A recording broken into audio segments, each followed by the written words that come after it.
Vaheguru Ji Ka Khalsa, Vaheguru Ji Ki Fateh. Welcome to the Sikh History Series podcast, episode number 4, The Bravery of Bhai Sukha Singh. In the last episode, The Childhood of Bhai Sukha Singh, we looked at the immense pyar and dedication Bhai Sukha Singh Ji had for Sikhi and the Guru. We learnt about how he joined the Khalsa Panth at a very young age. We heard about his love for the Singhs and how it grew slowly, and how he served them with great pyar selflessly whenever they would visit his village or neighbouring areas, eventually becoming a target on the radar of the Mughal Mukbars or overseers at the time, who then eventually started harassing his village and his family. We heard about how, being overcome by fear, his parents drug him and have his ears cut while he's asleep in an attempt to break him away from the freedom-fighting Singhs of the Khalsa Panth. We heard about how on waking Sukha Singh realises his parents have cut his ears, and then, overcome by sadness, how he attempts to commit suicide by jumping into the deep well in his bend. We heard about how fate saved Bhai Sukha Singh through the form of a passing Nihang Singh, who advised the young hero of his next steps, of how he should join the Khalsa Panth back again, and how he should move forward and fight for the Khalsa. And we learn how, through his great devotion, immense martial skill and bravery and selfless service, the young Bhai Sukha Singh becomes greatly respected and loved amongst the Khalsa Panth's greatest warriors, his peers and his mentors. And then, through false rumours, how Bhai Sukha Singh becomes outcasted and then becomes sad, alone and depressed. In this episode, we will continue to explore the life of Bhai Sukha Singh, looking at one tale of his great, remarkable bravery. During these times, Ahmad Shah Abdali had taken over Lahore. He was a great tyrant and sought to finish the Khalsa Panth and erase the Sikh Dharam from the face of the earth. A band of his greatest warriors, the infamous Gilje Pathans from Iran, Afghanistan area, warrior people, bred for war, fully trained, wrathful warlords, all 6 foot to 7 foot tall, barbaric, inhumane, bloodlusting, highly skilled warriors and accomplished headhunters travelled to Punjab from Lahore to find, hunt and kill Sikh, Singh, Khalsa warriors. They wanted to see these Sikhs. They had heard they were great warriors and famed rebels, and they wanted to test their mettle. They had heard the Singh warriors killed many Mughals and Turks in the battlefield. They wanted to face them in the hand-to-hand fight in the battle. They wanted to cut the Singh warriors down and soak the ground red in their blood.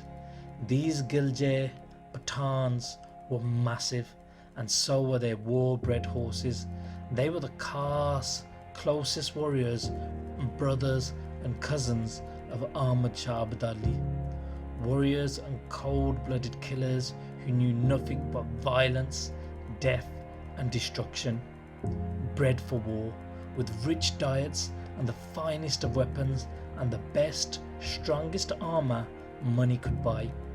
Their superior diets consisted of only the finest, richest of foods, high in protein, raised and fed on various types of meats, goat, buffalo, cow's flesh, camel meat, fish, chicken, turkey, beef, eating mountains of this daily, drinking many gallons of fresh milk, eating almonds, walnuts, dates, pistachios, cashews, clarified butter, eating masses of meat and solid protein foods daily.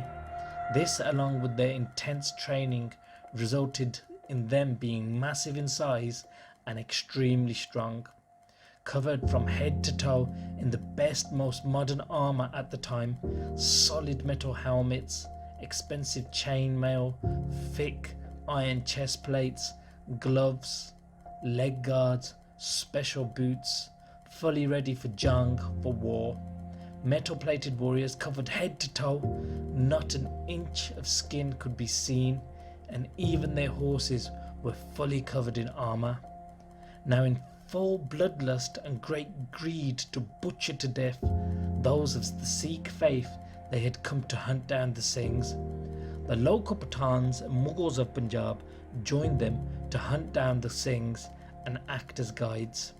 They attacked and ransacked Buddha Court Bend, an area where many Singhs were known to be from.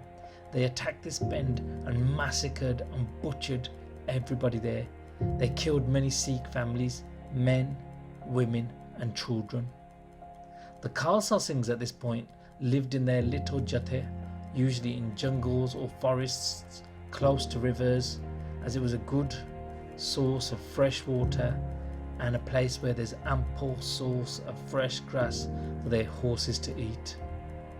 The Singhs lived in great poverty, starving for weeks at a time, and often the only source of food was barely edible leaves or whatever they could salvage or hunt. There was a small jatha of Singhs living on the embankment of the Bias River, and when they saw the Gilje Pathans coming from afar, they crossed over the river on their horses to the other side. It was a very wide, huge river, and they crossed to the other side. The Singhs were guerrilla warfare warriors, utilizing hit and run tactics, fighting for survival, battle-hardened, crafty warriors living in tough times, outnumbered and having no logical advantage. They were actually disadvantaged in every single way. They were true underdogs. But the heart of the Singhs,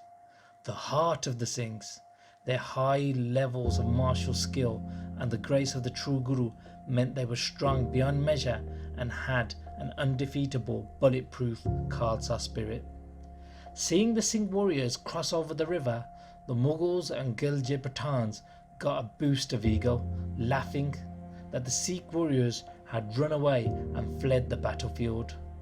The Gilje Pathans on one side of the river, the Singhs on the other. The Gilje Pathans then wrote a letter to the Singhs and sent it via a messenger across to the Singhs.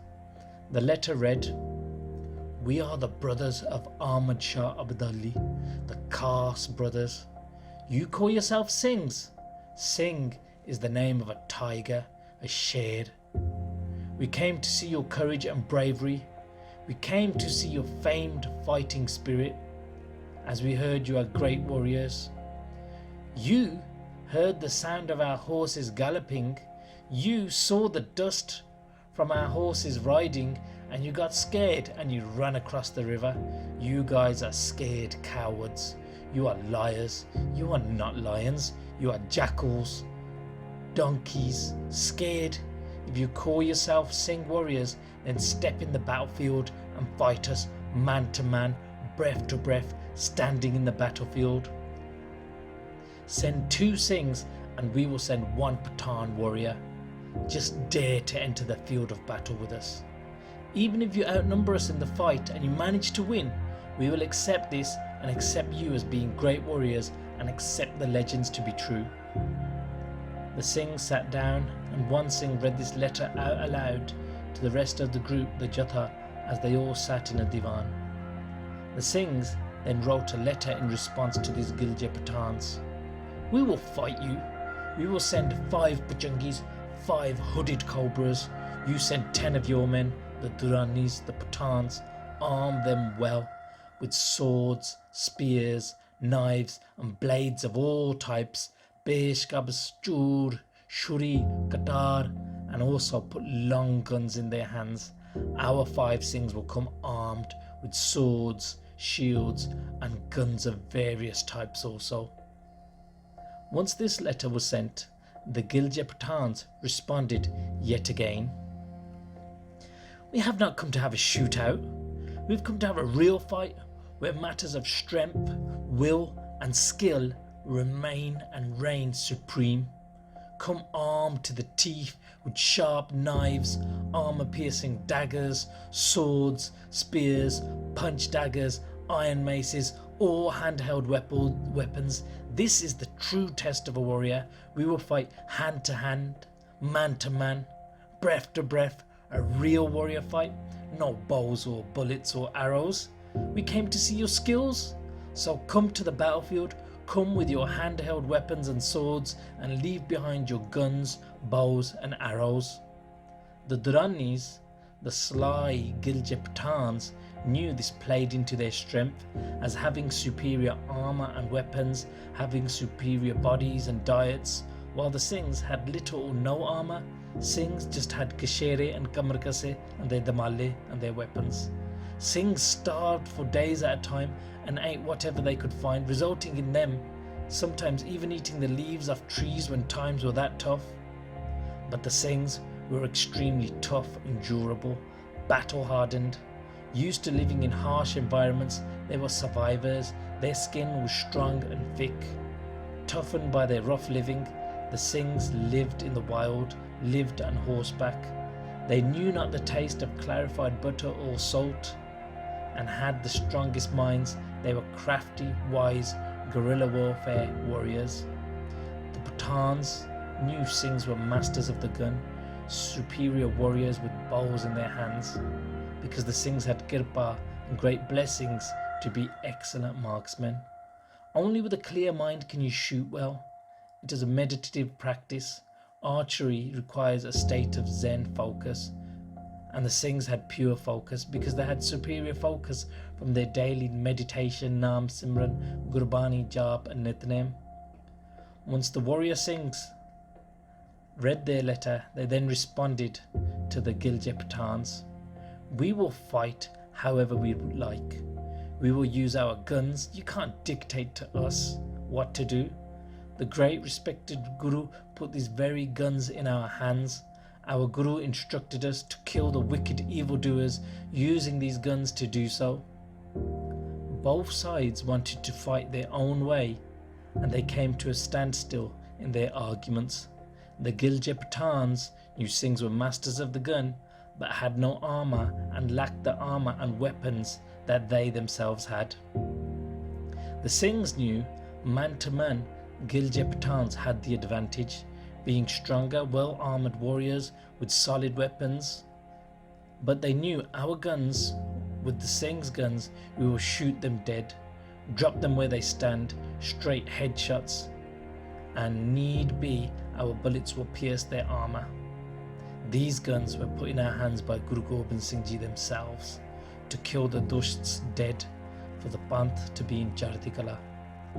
In Sri Guru Dasam Granth Sahib Ji, there's a Bani, a prayer called Shastar Naam Mala, a rosary of weapons, and in this Bani, the most praised and named Shastar is the gun. So in this way, the night passes, and the next morning, a letter comes from the Gilje Pathans. Let's get it on one, man to man. If you have any fortitude or courage, send your best warrior. And if you don't want to fight, then don't call yourself Singhs. Call yourself Giddar instead. Jackals, cowards. The fact is, none of you are Singhs. You are jackals and donkeys. You are a disgrace to the name Singh. Write down on a paper, you Singhs have lost, and we will leave you alone and let you cowards be. But if you think you are Singhs and you call yourself Singhs, then come and face us in the field of battle and let's fight. You have pledged to uphold the name of your Guru, so come and face us and keep your Guru's name and respect intact. If you have not one Jawan warrior to face us, then we will take it you are not Singhs of Guru Gobind Singh. If one of you dares to fight and face us, he will keep his Sikhi and respect intact. His mother and father we will call blessed and Tan. They raised a real man, a real warrior. But if you hide from this fight and battle, then your mothers and fathers are forever shamed. What a waste. In the past, you guys used to do such karname, such daring and brave missions and fight in battle. What happened to you? When did you lose your warrior spirit? We came from so far to fight with you. We really believed what we had heard, that you were warriors. We were so wrong. Now we discovered you Sikh are not mard, you are not men. Instead you are napunsak. you lack any fortitude or honour. Trig Panth or Trig Singh Naam. Waste is the name of the Khalsa Panth. Waste, rubbish, trash is the very name of you Singhs. This letter was read aloud in the Singh's Divan and followed by silence. At this point, a Naujawan Singh stands up, Jarat Singh, in great wrath, in great anger. Who was Jarat Singh, this brave Naujawan young warrior? He was the Dada of Maharaja Ranjit Singh. Jarat Singh was 16 years old at this time. Maharaja Ranjit Singh's father's name was Sardar Maha Singh. Maha Singh's father was this warrior, Jarat Singh. And Maharaja Ranjit Singh was that great Maharaja who established the Sikh kingdoms. He survived smallpox in infancy, but lost sight in his left eye. He fought his first battle alongside his father at the age of 10, and he did many great sevas, such as rebuilding the Harmandir Sahib in Amritsar, where he covered Sri Darbar Sahib in gold, as well as doing seva of many other Gurdwara, including Takht Sri Patna Sahib Bihar and Takht Sachkhand Sri Hajur Sahib Nandair. He had immense love for the Satguru. He had immense amount of Gurbani off by heart. He had immense love for the Guru. Wherever he went, no matter where, he always ensured he was facing towards Sri Darbar Sahib Amritsar. Such was his pyar and love for Sikhi and the Guru. Jarat Singh's dad was Nod Singh, and Nod Singh's dad was Budh Singh, who took Amrit from Guru Sahib themselves. 4 to 5 generations of this family fought for the freedom and kingdom of the Khalsa of the Sikhs. His family was blessed to have Raj and serve the Khalsa Panth. The young warrior Jarat Singh gave his gun to another Singh and took his khanda in hand, and he said, "We will give them what they asked for." This young 16-year-old Jungi, hooded cobra, started to untie his horse and get ready to go and fight. He had no dari on his face. He was in such a young age. He was of small physical physique and build, especially compared to the huge Gilje Pathans whom were bred for war and battle.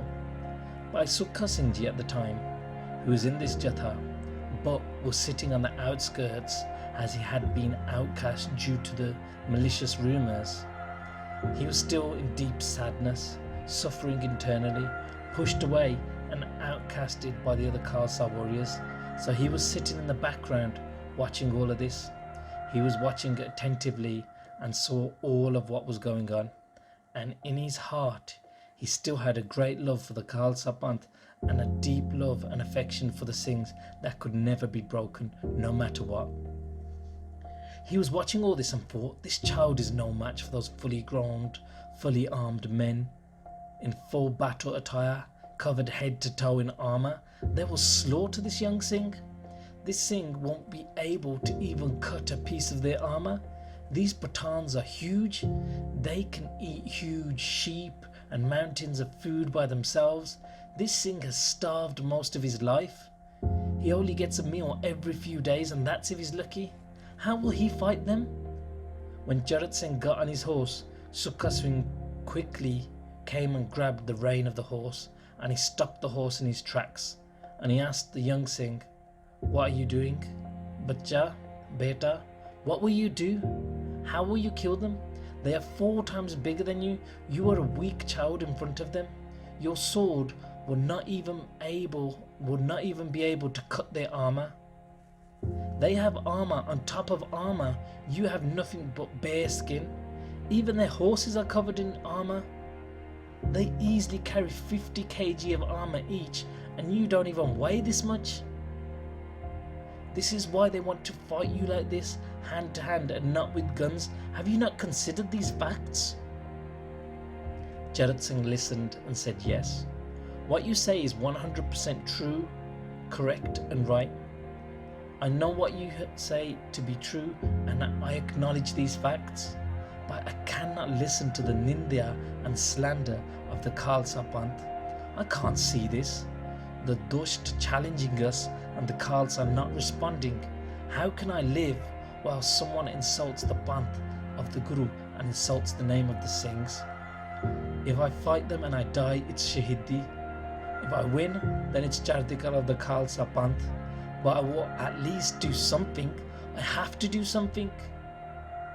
And I know I may be small, but the Shabad Vaheguru is also small. It is only 4 letters, but has immense power to take away the pain of barb and births and deaths, such as the impact of something so small. A diamond is small, but it has immense value. My body is small, I am young, but I have Khalsa spirit, so I am powerful, and I will go into battle with the Kirpa of Satguru Sahib. I do not care how many advantages they have or if I will die, but I cannot live hearing their slanderous words about our Panth and our beloved Guru. I can't live letting them insult the Panth. I live for the Panth. How can we live with them insulting our Panth? I would rather die than live with this shame. Fighting and dying is a better option than living like this. If I die, I will have given my life for the Panth. Besides, living and dying is all in the hands of the Satguru. Our job is to do Udam, to fight, to take up the righteous deeds and acts. Listening to this, Bhai Sukha Singh says, Tan hai tu, Changi, Tan hai. You are blessed and you are praiseworthy. Hon Kaloja, stand still. Watch my chal, watch my rhythm and movement in the battlefield. Watch the tamasha, watch the great drama I will cause in the battlefield and in this fight. Watch how I bring the pain. Bhai Sukha Singh says to Jarat Singh, if you want to do something, go to that tree over there, pointing to a tree. It says on the other side of it, dig deep and you will find a set of body armour. I once killed a Pathan Mughal soldier and took his armour and buried it there, and took his horse's armour and buried it there. Now I need it. Now it will come to use for the Khalsa Panth, so I'll go and get that for me. Retrieving this armour, Jarat Singh helps Sukha Singh get ready, putting on his sanjog, chainmail and gloves dastane. Jarat Singh helps fasten the armoured plates to the chest and back of Bhai Sukha Singh. Sukha Singh gets his horse ready. He has a Chardikala Jangi fast horse which is looked after well. Singhs may starve themselves, but they always made sure their horses were well looked after. As for a Nihang Singh, the horse is also known as a Jan Bhai, a lifelong brother. Bhai Sukha Singh doing namaskar to his shastar, touching the sword on his forehead, doing namaskar to his sarohi, heavy straight sword with an ever so slight curve. He put that in his gatra. He also put on his rhino hide dal shield carefully with great pyar. And from 5 Singhs, they do ardas, a benti to Satguru Sahib. We Maharaj Kirpa Karo, Khalsa Panth di Jit Hove. May the power of the sword of truth remain supreme. May the Khalsa slay these tyrants here today. He did namaskar and touched his horse's feet and got on his horse to the sound of Sikh battle cries, jekare from his fellow Singhs. Doing namaskar to his kora, his horse, he sat on it. And the Prayatan Maryada of the Singhs is to do namaskar to the horse before sitting on them. Baba Bidhi Chand did namaskar when he stole 2 horses for Guru Har Gobind Sahib. As they were Guru Sahib's horses, he matha teked them, he did namaskar and he asked for maafi, kirpa karo. And to this day, the elder Nihang Singhs teach the youth all the horses belong to Guru Sahib, so we must respect and serve them. And even to this day in the Dal Panth, all the Singhs will do namaskar to their horses before they mount them. Sukha Singh is mounted on his horse. The horse is in Chardikala and jumps into its stride. Horse and rider are one. Sukha Singh and his horse are in union, ready to fight and die together. True Jan Bhai, life brothers. He told the Singhs to read Bani and I will go and fight. He told everyone else, stay back. I will go and win this morcha. I will kill this Pathan. I will not let him live. And he went off on his horse. He went into the middle of the Bias River on a dry patch of land in the middle of the river like an island. He went and stood there and challenged the Pathan Mughal to face him and fight. Doing Nindya, slandering the Khalsa Panth, where will you go from here? Oh Mughal Pathan, your life breaths are numbered. Here I will bury you, I will kill you here today. Truth will always kill falsehood. You come here in great ego. You thought of us as prey like rabbits. We are not prey. We are not victims. We are lions. We are Nihang. We are crocodiles. You made a grave mistake coming here and causing this. Now you will be unable to escape. You will be unable to escape your death. Both warriors on horseback, fully armoured, are ready to engage in combat. They go back and forth over whom should strike first, each daring the other to strike first. Bhai Sukha Ji Pangu writes, from afar they look like good friends standing so close to each other in deep conversation. The Mughal Gilja Pathan tells Sukha Singh, I alone am a lion and I will kill you like a lion would easily ragdoll and kill a goat. Both are great warriors, both are highly skilled in the art of war and violence, facing each other, holding their razor-sharp swords and shields tight. Then, both of them strike with extreme force and block, intercepting with the dal at the same time, like a hammer strikes an iron anvil, the swords smashed onto the shields as the highly skilled warriors block each other's blows, intercepting the strikes, the vars with their dals, their shields. A wild fight takes place, striking each other viciously, fast, aggressive and skillful. The shields of both of the warriors break apart as they hit each other and fight. So with the shields they are striking each other on the armour, and when they strike, the armour would start to loosen and break. Their shields and dals fall apart and break, and with the talwars, their swords, they are chopping at each other's bodies and armour, and their armour is getting damaged and falling, and their bodies are becoming soaked in blood. They strike and cut into each other's armour and bodies and the armour of their horses. Weapons and armour fall from their persons as this bloody fight rages on, cutting into each other. The armour falls to the ground.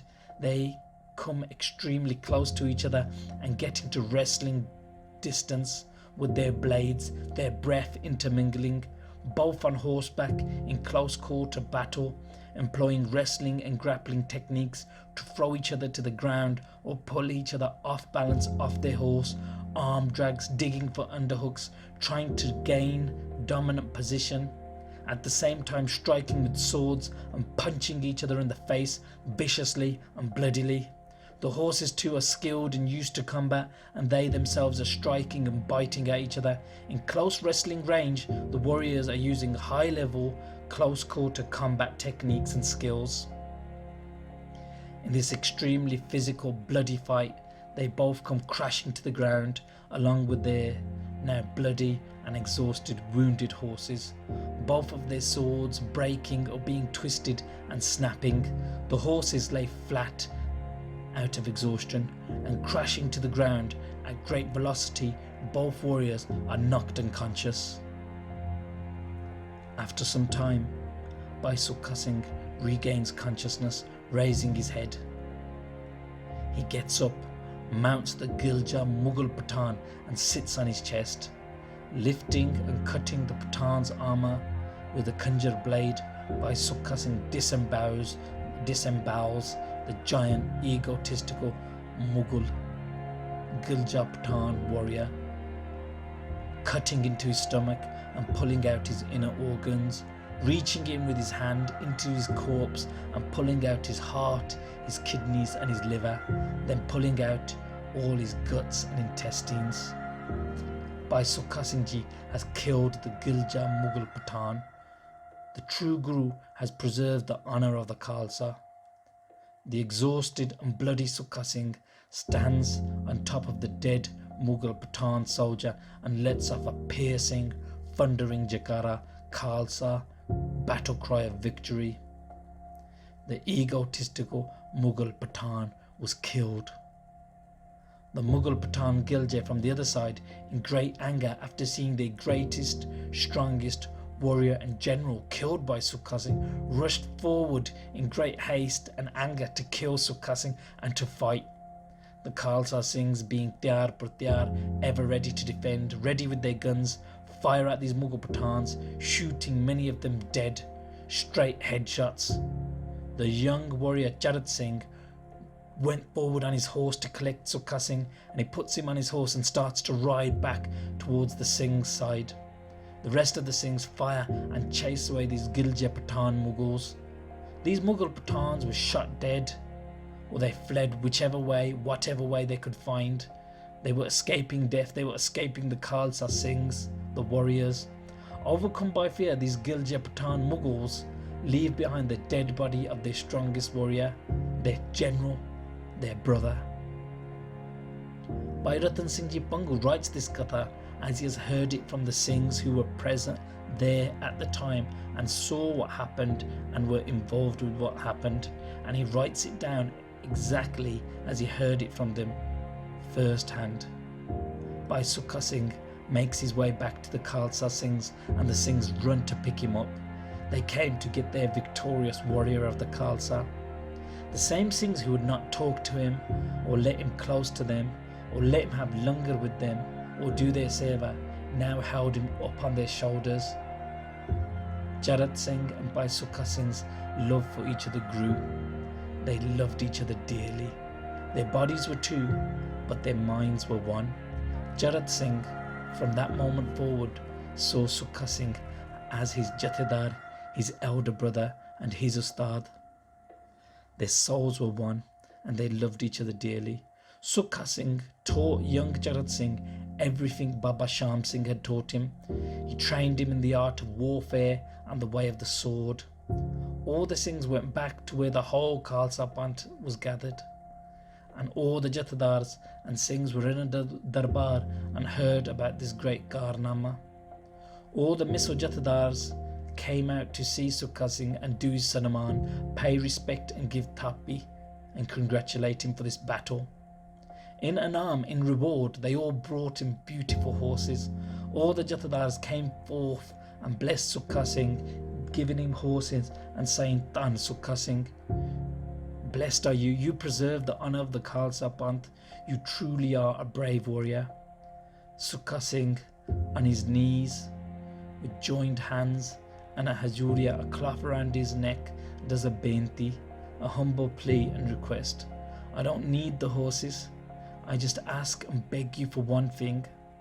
These false accusations that were made against me for being a Kurimar, for killing a child, my own child, those false accusations, take those away. Let me join back one with the Khalsa Panth and do seva as before. This is all I ask for, all I long for, all I beg for, to serve the Khalsa Panth Singhs. The Khalsa accepted Bhai Sukha Singh back as before and did ardas for him. They hugged him close and again accepted him as one of their own. His batta is shared with us once again. Sukha Singh returned all the Singh's horses, saying, My lords, these are yours and belong to you. I do not want your horses, I just want your blessings and love and forgiveness. He would only keep the two horses given to him by Jathedar Sham Singh, his Ustad. I will not and cannot say no to my Jathedar, my Ustad. Bhai Sukha Singh Ji saw Jathedar Sham Singh Ji as his father.